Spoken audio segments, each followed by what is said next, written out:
મિત્રો, પાવાગઢમાં એવા બે ચોર કે જેમણે મોહમ્મદ શાહ બેગડાનું આખું રાજ્ય લૂંટી નાખ્યું અને તેમ છતાં તે પકડાયા નહીં.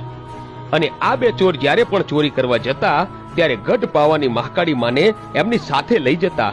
તો કોણ હતું આ બે ચોર અને કેમ મહાકાળી માને એમની સાથે ચોરી કરવા જવું પડતું હતું?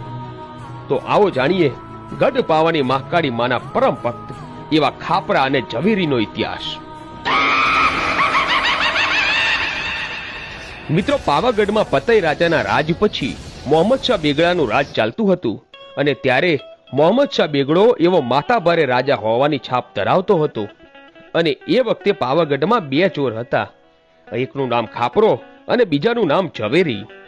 આ ખાપરો અને ઝવેરી એ મહાકાળી માની ખૂબ જ ભક્તિ કરતા અને એ મહાકાળી માના મોટા ભક્ત હતા. તેઓ જે પણ કઈ ચોરી કરતા એનો ત્રીજો ભાગ માતા મહાકાળીને આવીને ધરાવતા.